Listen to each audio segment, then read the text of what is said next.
Right now on Sports Extra, what a win for the Falcons that you just saw right here on 11 Alive on Sunday Night Football. We're breaking everything down, and we are live from Minneapolis. And look, we can't forget about college football Saturday.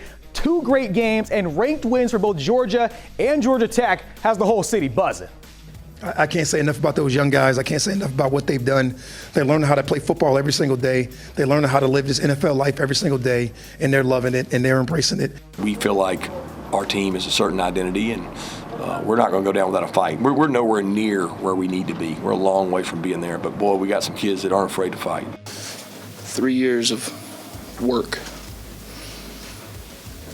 to get to a very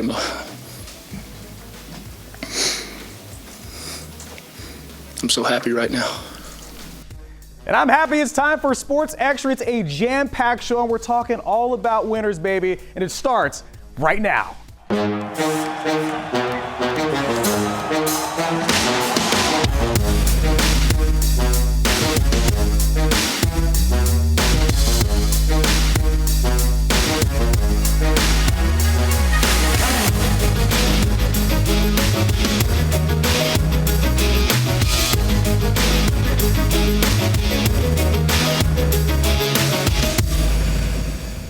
Welcome into Sports Extra, everybody. I'm Reggie Chatman on an awesome weekend of college football and NFL. You guys watched some awesome games this weekend. We're excited to be able to break it all down tonight on Sports Extra. I'm very thankful for the two guys that decided to join me on a late night here in the city of Atlanta. Caleb Johnson as well as Gabe Burns, both in the building alongside me. I mean, between the Dogs, between the Jackets, and between the Falcons, all getting crazy wins. Have we had a crazier weekend in the city in a long time? I can't remember it. We were just talking about when was the last time we were so joyful over Georgia sports without the Braves being involved. Yeah, right. That's the big factor. We don't even have one Braves mention tonight. It's all about ball. I mean, it's honestly, it feels really good. You could take it a step further into like the Georgia States, the Georgia Southerns, the Kennesaw States. Like, it's just been a good weekend all around. Look, we got to savor these moments, man, because you never know when they could end. All right, we got to talk about the Falcons, right? Another awesome weekend for them as they get it done here in week 2. We have to start with this. Falcons, massive win as the pass rush was really the main game changer in this one. 6 sacks on the day, 5 of them in the first half, the most in a first half for this Falcons team since 2009. Incredible. That feels like it has to be the big thing we had to talk about early. What is the major difference for this pass rush, and how good is it to actually see it come to fruition like this? Well, they've got better players. There you They're go. More talented. Obviously, Ulbricht's done a nice job.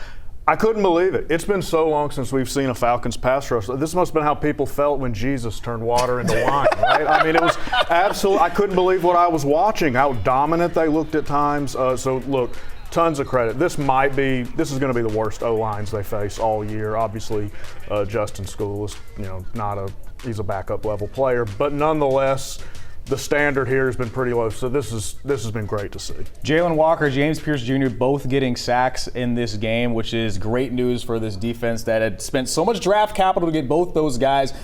That's a funny way of you putting it, but just how nice is it to be able to see some pass rush and also this defense that was just so successful being able to shut down and keep the Vikings to just 6 points on the day.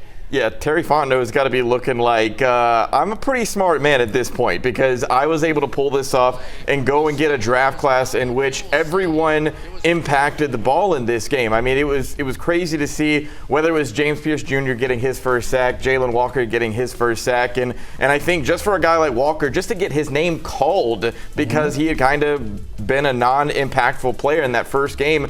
Xavier Watts to come in later in the game, but I think everybody's swarming around. It wasn't just one guy. This isn't an Adrian Claiborne type situation where, he had all those sacks in the first half of that game years ago. Like, this was impactful from multiple different perspectives, and then it's nice when you have a competent coordinator and Jeff Ulbrich who was able to kind of round everybody together. The defense allowed just 198 total yards of offense, turned over the Vikings 4 different times in this game, and especially important when the offense wasn't doing a whole lot to get into the end zone until the very last part of this game. Thankfully for them, Parker Romo came through, really kind of a revenge game for him, elevated for the practice squad Saturday after being signed on Tuesday. 5 for 5 on field goals, 1 for 1 on extra points. I mean, after Young Wei Koo's struggles in week 1, Caleb, how nice to be able to see a kicker go out there and even sometimes, I mean, we saw this kick. It was a little stressful. But for him to be able to be perfect on the day, how big is this for this team? I mean, it's huge. This is what he was brought in to do. He knew when he talked to the media earlier this week, it was like, I don't get to stick around unless I'm making kicks. And shout out to the McIntosh High School product. Come on now. The local, Peachtree City kid who gets to kick for his hometown team and makes such an impact. And then in the same respect is learning his teammates while he's doing a national TV interview, meeting Leonard Floyd. So like just an all-around really fun day, because this could have gone in a completely different perspective. We were kind of talking earlier. If this had been Younghoe Koo in this game, I would have been extremely uncomfortable expecting Koo to make 5 kicks in that kind of consistent level, even if they were short term. This wasn't big kicks that needed to be made, but Parker Romo gets the job done, and he gets to keep his job for another week at least. I mean, look, you got to take that. The question is what will happen with Younghoe Koo, but maybe we'll talk about that a little bit later. But we have to talk about the quarterback play. We got to talk about the offense. Michael Penix Jr. threw for just 135 yards in this game. Gabe, is that something that we should be worried about, or is that just based off of just how good this Vikings defense really is? I think it's a combination of things. Again, he's a young player. He was always going to struggle, which is why you give so much credit to the Falcons defense today for really picking him up, because there's going to be plenty of times he picks that unit up, and we saw what he was capable of last week. Again, this is part of the deal with a young quarterback. Like, he's going to have off games. He's got plenty of weapons to work with. I'm not really worried about him. I'm not worried about the offense. The bigger takeaway to me was the defense.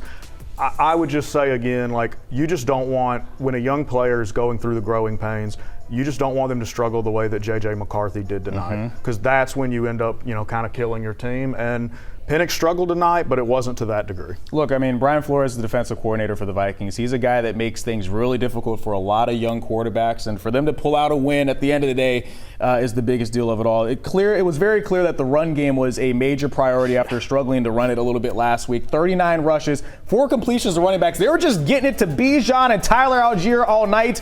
Bijan Robinson at 168 yards by himself. Caleb, is this what the offense needs to look like to be successful this year, or was this just predicated based off of what was going on defensively? Yeah, I think, look, this showed that this offensive line, who is clearly, we have a lot of questions coming into this game as to whether they were going to be able to hold up. I think the pass at times is a bit of an issue, but as far as run blocking, I think they did a really good job. Guys on the perimeter also did a great job blocking as well. You give credit to guys like Drake London. I think Bijan, and now we can call him Bijan because apparently we've had that correction again.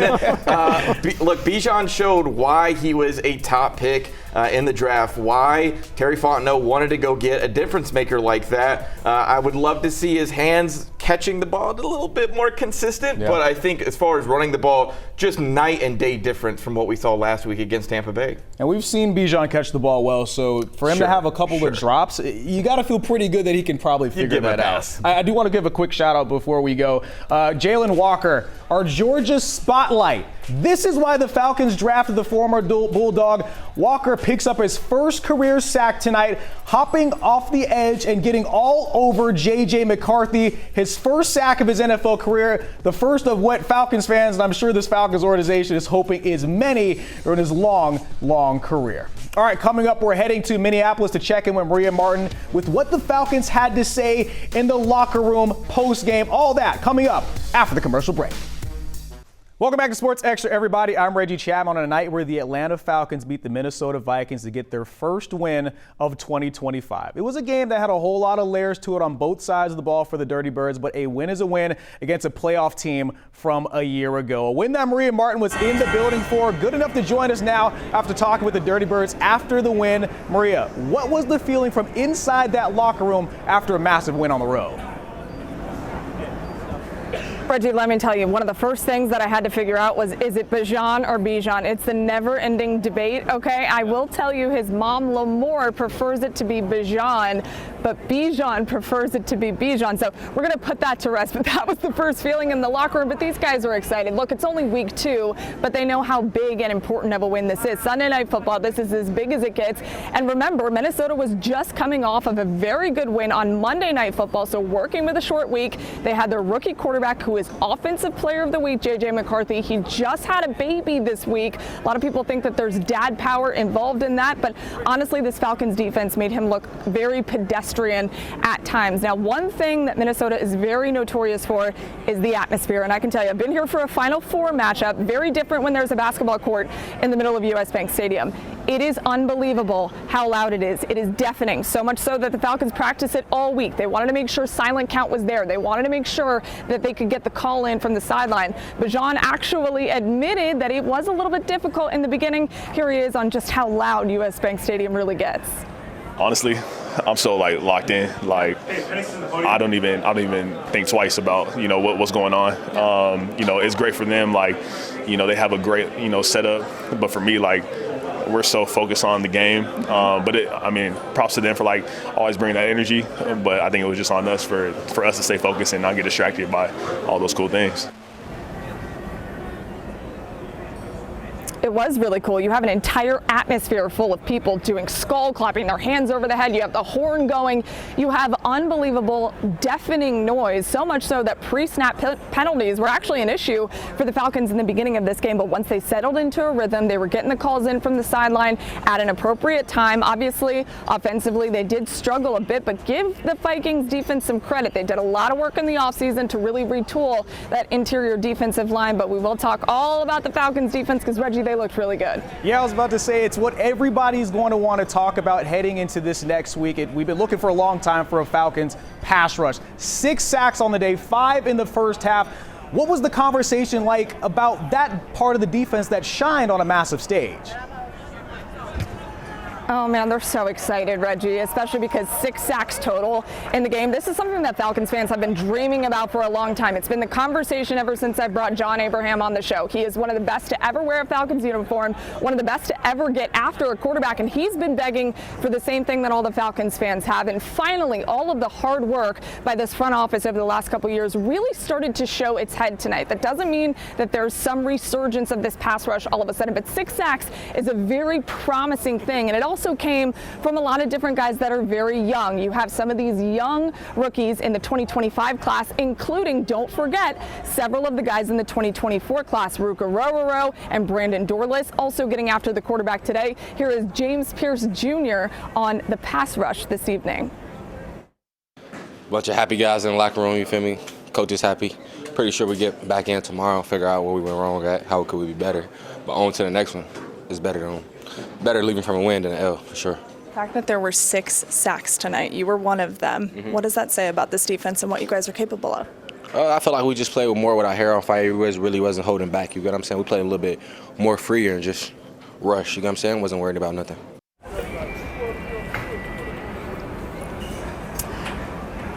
Okay, so one thing about the pass rush that makes it a little bit more promising is that we knew that it was coming, right? When you have a new defensive coordinator in Jeff Ulbrich, who's been showing you a lot of different exotics, we saw how many different things he was willing to offer to the table in the Tampa game. He did the same thing in Minnesota. And keep in mind, there were 2 very critical pieces missing for this offensive line for the Vikings. They're down their starting center, Ryan Kelly. That happened in the middle of the game. Before the game, their starting left tackle, Christian Harrisaw, didn't even play, so that did give them one-step advantage. But this is definitely where Bijan is now making all of us do some things on live television. The team is getting ready to go on the flight right now. Tyler Algier is about to walk by me.